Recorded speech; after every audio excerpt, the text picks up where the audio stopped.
Steph, you guys went 7-1 on this homestand. What are your biggest takeaways? Took care of business.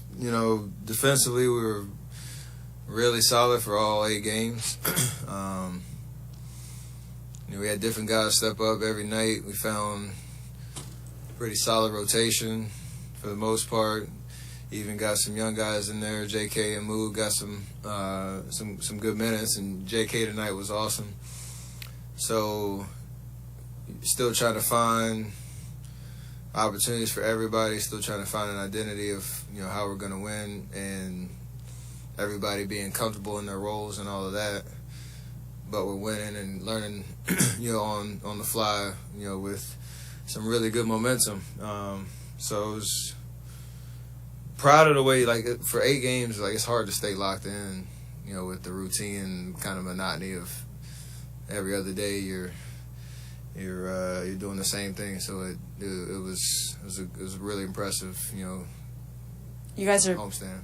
Sorry to interrupt there. You guys have been propelled by some really big third quarters as well. Why have those been the most explosive quarters? I don't want to say it because I don't want it to change. I don't want to give it away.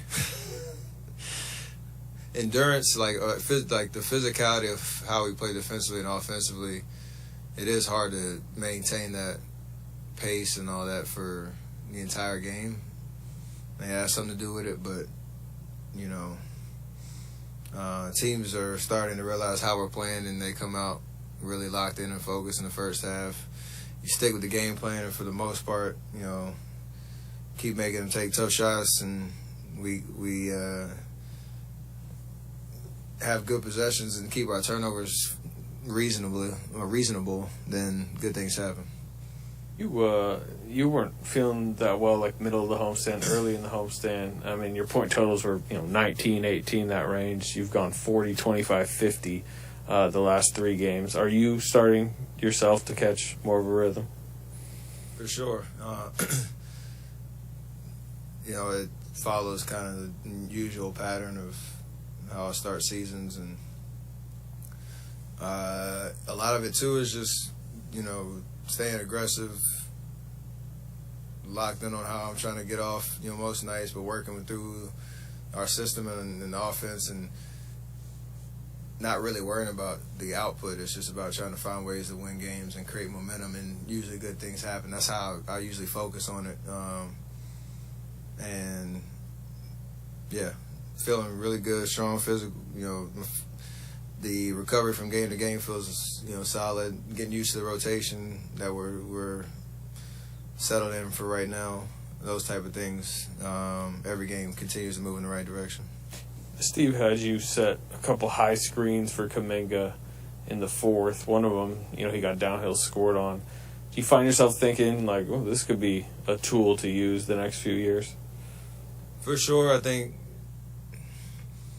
getting him reps just out there, no matter really what the lineup is, but giving him opportunities to showcase, his athleticism, his skill set.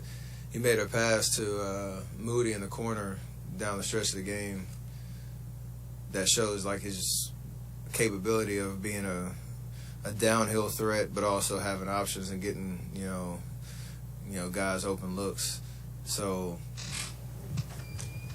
hopefully keep have opportunities to keep showcasing that and understand what that pace and rhythm and feel is really like out there on the floor with the normal rotation guys. Steph, I don't know how much attention you pay to numbers, team numbers, but your third quarter defensive rating is 82, which is pretty ridiculous. Are you guys tightening up defense and cleaning up things on the fly to something happen at halftime? Or, what do you think is the reason behind the third quarter terrorizing? You mentioned some of it earlier, but... Yeah, it's just you make adjustments throughout the game to try to keep their normal pattern, the opposing team's normal patterns, kind of keep them off guard, keep them on their heels. But it's just focus and intention and effort that you have to sustain over the course of 48 minutes.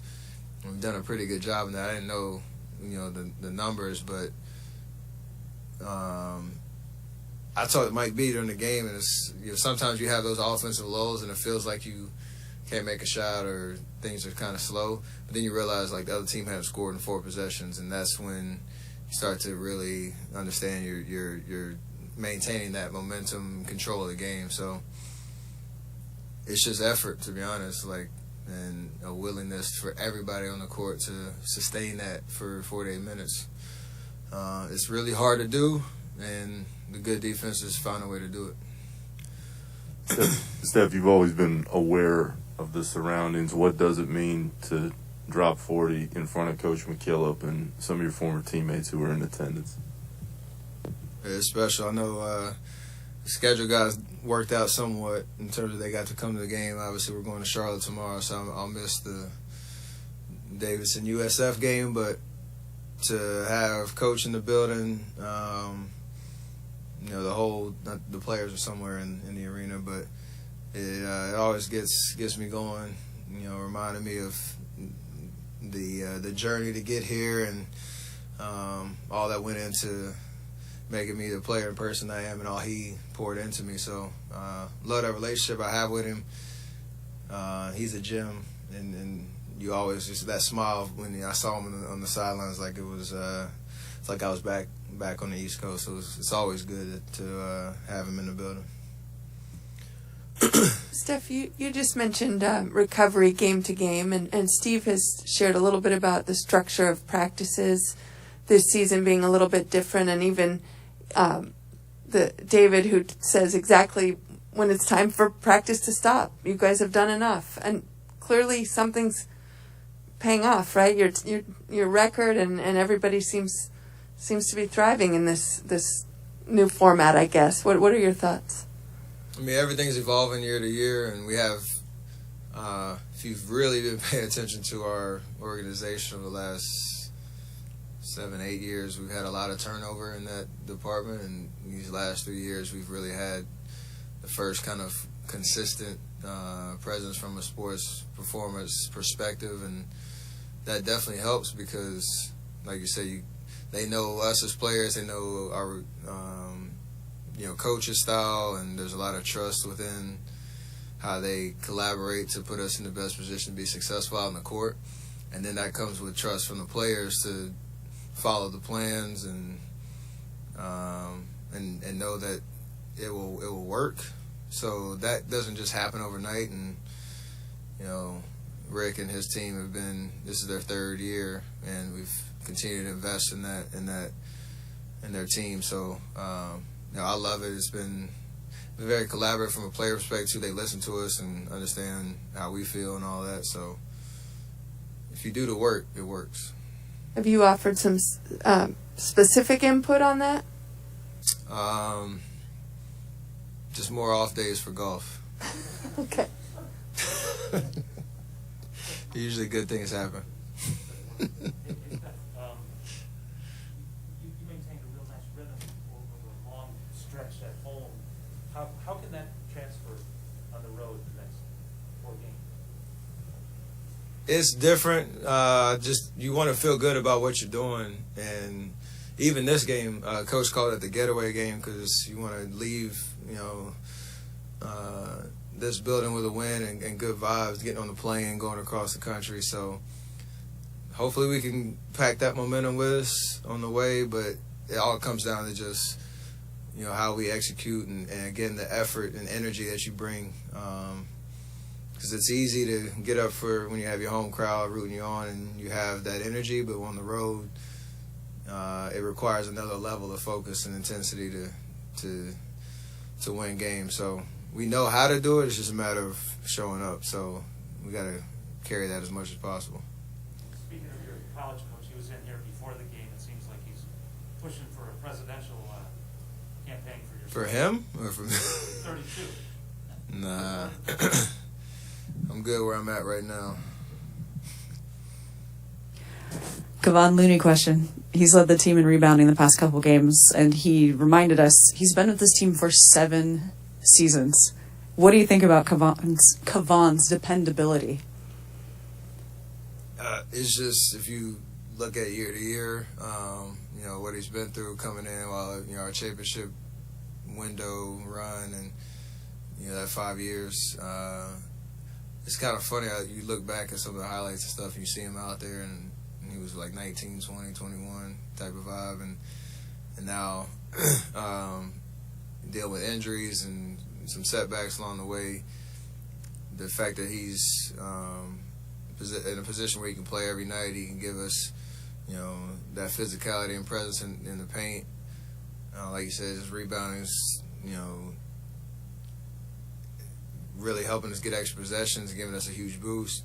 But he just knows everything that we do, and he is a part of the DNA of that.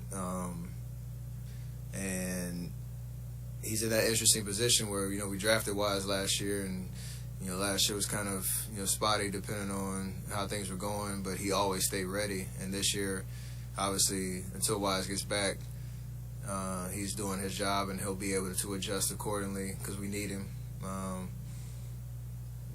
Throughout the season. So he's a true professional when it comes to that, because that's a tough position to be in.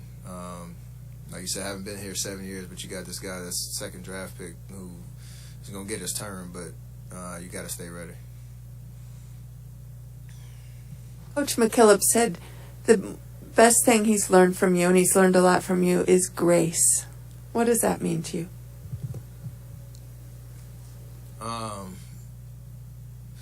I don't know. I mean, got a certain disposition of just appreciating everything that goes into my successes and who is a part of that, and try to have as much awareness of that, shine the light away from me as much as possible. But I'm just very appreciative of everything that I've been given, and again, just who's impacted me along the way. So he's very humble in that sense, because he learned stuff from me, but we all know I wouldn't be here without those 3 amazing years that I had at Davidson and him at the helm. Best decision basketball wise I think I've made, so it worked out.